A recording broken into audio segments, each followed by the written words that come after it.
Bonjour à tous. Alors, il y a un article par Private Internet Access que je vous recommande. Leur blog est excellent, qui parle de tout ce qui est vie privée, de tout ce qui est menace sur Internet. Et ils ont publié un article qui s'appelle l'ennemi intérieur, l'ennemi interne.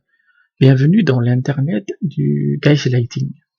Alors, le gaslighting, selon Wikipédia, sous le nom de détournement cognitif, est une forme d'abus mental dans lequel l'information est déformée ou présentée sous un autre jour ou mis sélectivement pour favoriser l'abuseur ou faussée dans le but de faire douter la victime de sa mémoire, de sa perception et de sa santé mentale. En fait, on ne comprend rien, comme d'habitude chez Wikipédia. Et donc, le gaslighting, c'est un terme qui vient des films, des films dans les années 40, en fait, qui s'appelaient Gaslight. Et l'histoire concernait un mari, par exemple, qui tentait de faire passer sa femme pour folle. Et en fait, ce qu'il faisait, c'est qu'il changeait légèrement des objets de la maison. La femme était un peu déboussolée et il utilisait ces changements pour faire croire qu'ils étaient folles. Voilà. Et le gaslighting c'est écrit ici, c'est que parfois il baissait les lumières de la maison, les ampoules, il les baissait et lui, il disait que non, les lumières sont parfaitement correctes. Et la femme pensait qu'elle devenait folle, en fait. C'est ça le gaslighting. C'est-à-dire que tu abuses de quelqu'un, tu harcèles quelqu'un, tu es l'architecte et la personne ne soupçonne absolument rien, en fait. C'est une manipulation mentale. Et en fait, pourquoi ça a de l'importance aujourd'hui avec l'Internet des objets?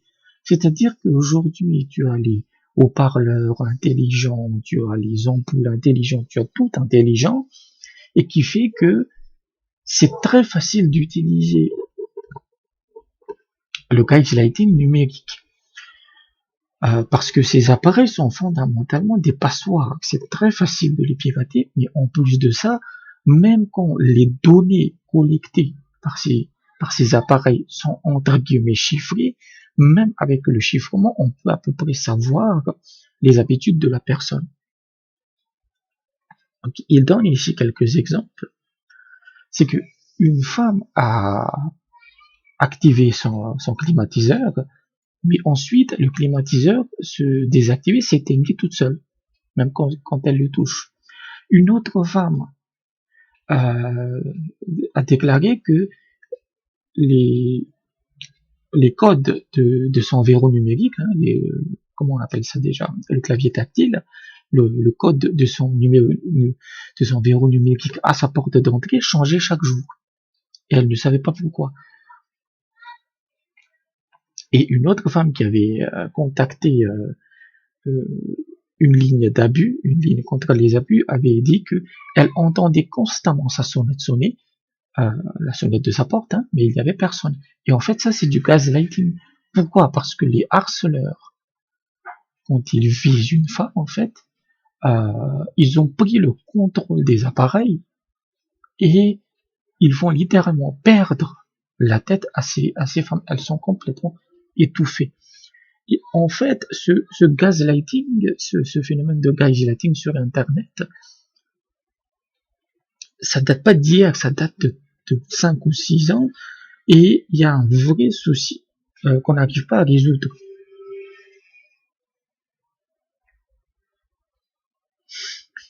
Et cet article essaie de montrer ce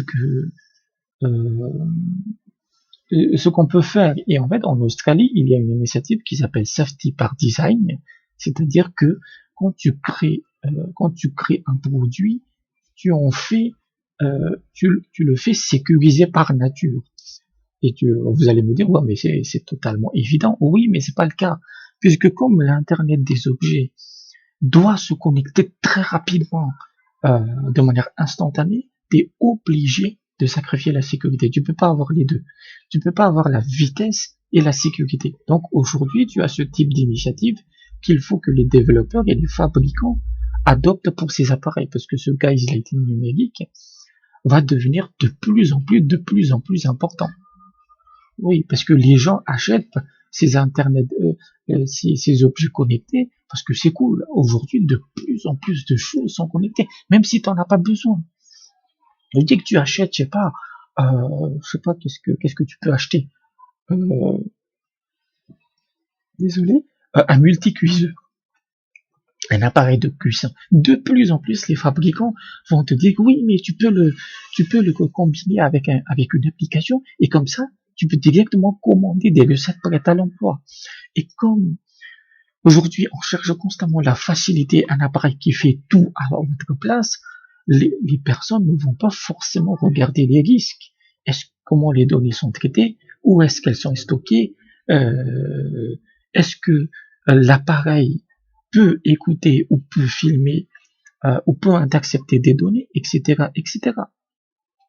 Si par exemple tu peux commander un appareil à cuisson à distance, non seulement ça devient merdique pour la personne puisque l'appareil peut se mettre en marche, si tu es le harceleur, peut se mettre en marche à distance, à intervalles réguliers pour rendre fou la personne, mais ça peut devenir aussi dangereux avec les courts-circuits, etc.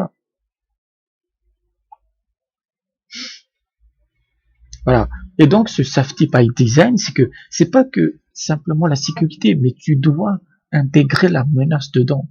C'est-à-dire que tu dois faire en sorte que comment je peux faire si cet appareil est mal utilisé, il est abusé, est-ce qu'on peut le désactiver totalement? Par exemple, ça, ce serait vraiment cool. Un appareil connecté, mais que tu peux reconvertir en appareil ultra simple, hein, à l'ancienne, avec un simple bouton. Comme ça, tu supprimes la menace.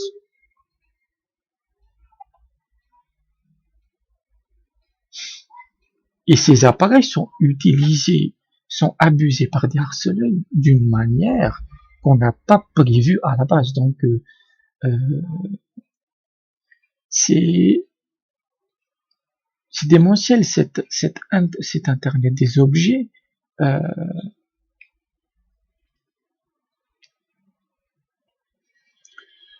Parce que en sécurité informatique, on apprend toujours à se protéger des menaces extérieures. Ne pas cliquer sur une pièce jointe, ne pas regarder certaines photos, ne pas aller sur ces sites. Mais c'est les appareils de l'Internet des objets, c'est l'ennemi à l'intérieur de vous. C'est l'ennemi dans votre maison. Et vous ne soupçonnez même pas. Vous ne soupçonnez même pas. Imaginez, vous avez un verrou électronique qui est combiné à une sonnette. Et vous subissez, parce que peut-être vous êtes une femme ou un homme, ça peut être les deux, voilà, que la sonnette sonne constamment. Elle vous emmerde en fait. Qu'est-ce que vous allez penser? Vous allez penser que la sonnette fonctionne mal. Et peut-être que vous allez changer. Mais ça vous viendrait très peu à l'idée. En tout cas, je sais pas, moi, je penserais pas. Si ma sonnette, elle est intelligente, elle commence à sonner sans aucune raison, je penserais, ce serait très peu probable, il y aurait très peu de chances que je pense que quelqu'un de malveillant est en train de me harceler. Là, c'est ça le gaslighting, c'est que dans la femme, dans l'histoire, là, avec le mari qui essaie de la rendre folle, elles ne se rend absolument pas compte que c'est son mari qui est vraiment un sadique de la pire espèce. C'est terrible en fait. C'est vraiment une menace invisible. Donc c'est quelque chose qu'il faut garder à l'esprit. Éviter les appareils connectés du mieux que possible parce que vous n'en avez pas vraiment besoin tant qu'il n'y a pas une sécurité absolue qui vous permette de la désactiver, l'aspect connecté si c'est nécessaire. Donc voilà ce que je voulais dire. Donc merci et à bientôt.